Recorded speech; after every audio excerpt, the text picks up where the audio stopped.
Welcome back. Just before Christmas in 2010, the remains of 4 women are discovered near Gilgo Beach on Long Island, New York. But that was just the tip of the iceberg, as more victims of a presumed serial killer would then turn up. So what's Gilgo Beach like? Lieutenant Mike Gould takes us there. Mike Gould here. I'm down here at infamous Gilgo Beach, the area where the 11 bodies have been discovered, the Rex Uriman case, and now the Dykes case. And you'll see that it's an area at nighttime. It's has been a notorious dumping ground for the organized crime figures, because it's away from the New York City. It's only 10 miles from New York City, 10 miles from the population. Since 2010, the remains of 11 women have turned up in that area, and years have passed before any arrests. And then in July of 2023, police arrested New York architect Rex Uriman. He's now accused of the murders of 7 women and has pleaded not guilty. Imagine all those families enduring countless holidays without their loved ones, not knowing what happened to them. Let's talk about this. Let's bring in Lieutenant Mike Gould, and also welcome in the editor-in-chief of the Long Island Press, Tim Bolger. Good morning to you both. Tim, I'll start with you. You were covering the Gilgo Beach case since the first bodies were discovered. Would you mind taking us back to when the first 4 bodies were found? Yeah, it was similar conditions as it is today. It was a snowy December. I think we had just had our first snow while they were making the grid search down there at the beach, and one of our reporters had down there while the search was going on, but it was too soon, so we had to go back the following morning, and we were among the press that were there when then Commissioner Richard Dormer had first confirmed that he suspected that the obvious, what everybody believed, that the 4 sets of remains found so close together were likely the work of a serial killer. Right, Tim. It's eerie, and things got even eerier, as we know, as time passed. Lieutenant, we loved what you were able to show us when you went to the area, and this is an area you're so familiar with. You served in Nassau County and in New York County. Tell us, what's it like there? What's it like, when you're there on the ground and you're seeing everything firsthand? Right, Julie. Yeah, so I patrolled that area for 10 years. That barrier island was part of the precinct I was in, as was Rex Uriman's house where he lived. And he's only about a mile from there as the crow flies. But you used the word eerie. Nighttime, it's eerie. Daytime, it's beautiful. When the sun sets, very little electricity, at least back then. It's very desolate. You can see headlights coming from a mile away. So as I've said, this has been a notorious dumping ground for all kinds of homicides. And this particular, I'm certain there's many, many more. Finding human remains is like finding a needle in a haystack, especially as time goes on. So it's eerie, it's desolate. And as I said, you could sit there, you could sit parked with your headlights off, and you can see a car coming from a mile away. There's only 3 major access points, 3 bridges that go onto this barrier island. So yeah, it's creepy.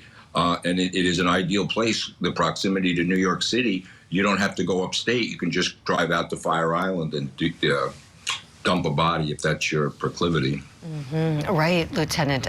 We know you're great at what you do in law enforcement, but we were very impressed with the video you took. We're about to hire you as a reporter. That was excellent, seeing you there, and just the way you were describing it. It's like, yeah, this makes some sense that bodies would be put there, and so many bodies. It was almost hard to get our heads around this when this news kept breaking, and I want to talk to you, Tim, about this individual named Andrew Dykes, who we understand was arrested in connection with the deaths of a woman and her daughter, remains found on Gilgo Beach in 2011. What bearing do you think this has on the case against Rex Uriman? Yeah, that one was, the most recent development in this case, and certainly, I think, took a lot of people by surprise, because I think there's a lot of people out there who believed that all of the remains found along the stretch of the Parkway during the investigation that started 15 years ago there was, the work of Rex Huerman. And, there were similar, at least from a layman's perspective, what you could see that's publicly available. It looked like there was some, a similar MO involved with the attempts to evade capture by, the way he disposed of the bodies in these cases. But then to see that the two of these victims were there's somebody else accused, and it's two victims whose remains were found on opposite ends of the Parkway where Huerman's remains were found, in the middle. It definitely was, I think, unexpected for some people who were of the mind that, Rex must have been involved in all of them. So it was, I think, a shocking development in the case. And, we're still waiting for him to be extradited from Tampa back to New York to face those charges. So we're, patiently waiting for more information on that development. Right, Tim. This is helpful insights you're sharing. We wonder if attorney Michael J. Brown, who represents Rex Huerman, may do something with this. Who knows what kind of doubts may be cast now on the strength of the evidence in the Huerman case with this other arrest. We'll see.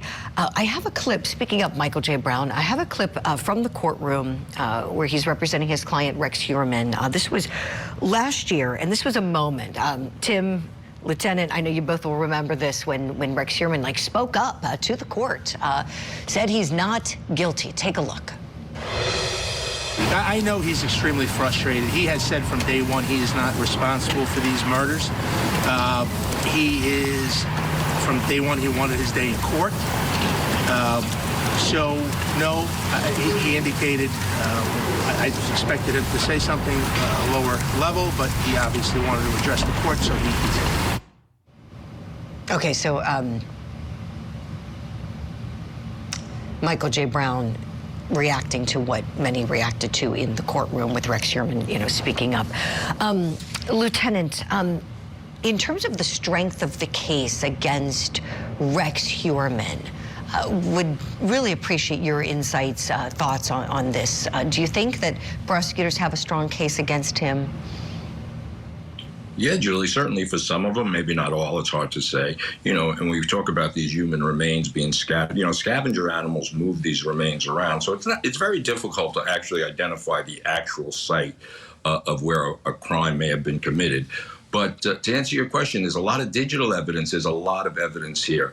And ironically, what makes this area so good for or a place to dump bodies, it's also where we train our police dogs. We train cadaver dogs there, so there's a certain irony to this, that because of you could get away from the major population. So it's a great place to train dogs, and therefore it's also a great place to dispose of bodies. So, yeah, I think Rex Huerman will be found certainly guilty of certain things, but maybe not all. Now, this new case throws a curveball into it, and Michael Brown's an excellent attorney, so he'll leverage this as best he can. Yeah, well said, Lieutenant. He really is. I tell him whenever he comes on this show, I say the best thing Rex Huerman has going for him is you, Michael J. Brown. Great insight and analysis from you both. We'll leave it here for now. Lieutenant Mike Gould, thank you kindly. Thank you for going to the location, sharing those videos with us. And Tim Bolger, again, the editor-in-chief of the Long Island Press. Great reporting from the inception of this case till now. Really appreciate it. Look forward to seeing more of your reporting as the cases progress. We'll see you both soon. Thank you for having me. Coming up next here on Opening Statements, here's what we've got.